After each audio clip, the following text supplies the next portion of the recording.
We're now cross live to Mozambique with journalist Paul Fauvet joining us. Paul, good evening. Thank you so much for your time. Really do appreciate it. A great deal of the violence that we're witnessing now in Mozambique has got to do with the recent elections. But there's been instability and unrest that has been engulfing Mozambique for the last couple of months, going as far back as March this year, when Total Energy Company, for instance, called a force majeure due to ongoing unrest in Cabo Delgado. Talk to us about the extent of the damage that this violence, which is linked to the election, has caused.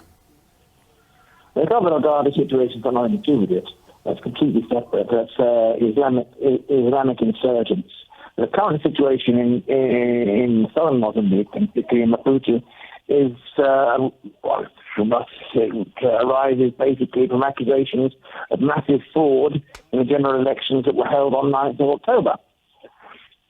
Yeah, there's been a Sadak meeting that's been called a special extraordinary summit, they call it, to address very specifically the electoral violence and the outcome thereof and electoral integrity across the Sadak region in totality.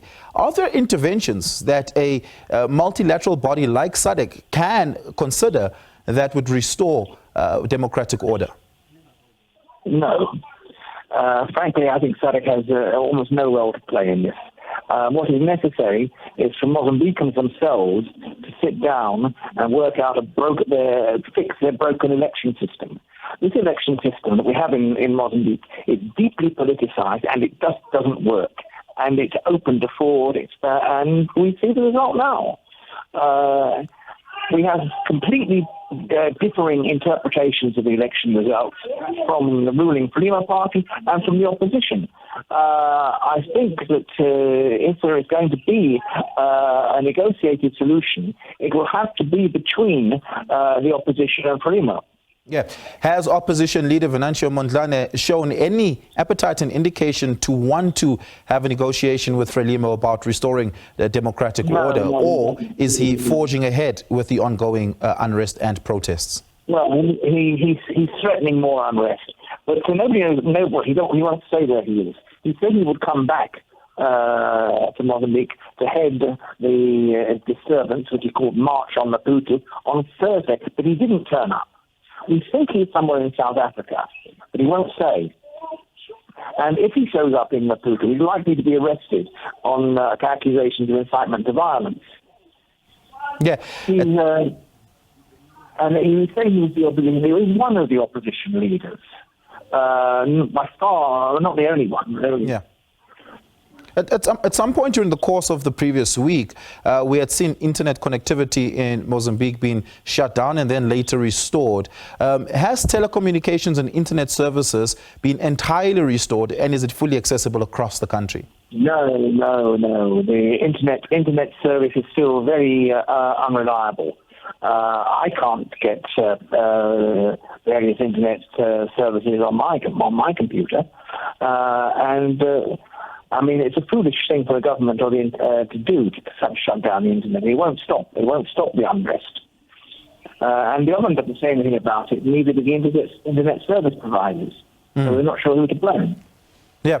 And just lastly, Paul, and I think this is important, do ordinary protesters, ordinary Mozambican voters welcome an intervention by Sadak, or do they want a rerun of the polls or simply just a recount of the votes? There are various opinions about this. I think a recount of the votes would be acceptable.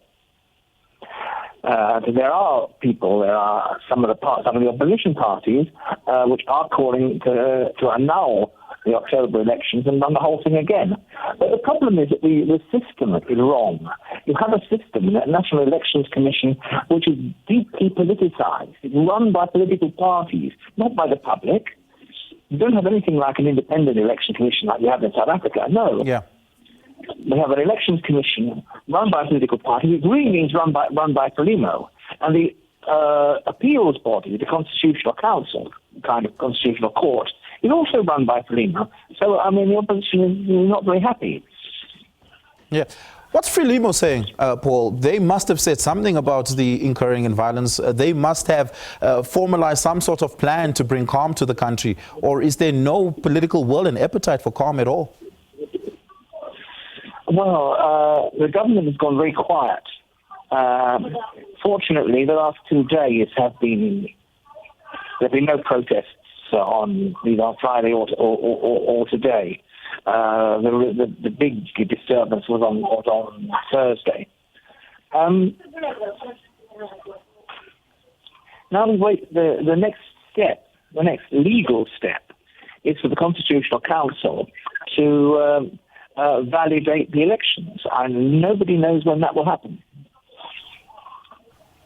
So at the moment, the elections have not been validated. The results are in limbo, and Frelimo remains the governing party. The elections, the count of the elections that were done, the results that were announced were preliminary results announced by the National Elections Commission. And the National Elections Commission, the body, has no credibility. Now, the elections have to be validated, and the results have to be validated and proclaimed by the Constitutional Council. And there's no deadline for doing this. This could drag on for weeks or months.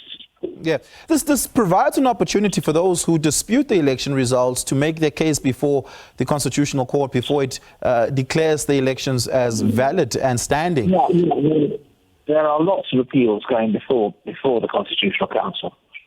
And the Constitutional Council must look into all of them.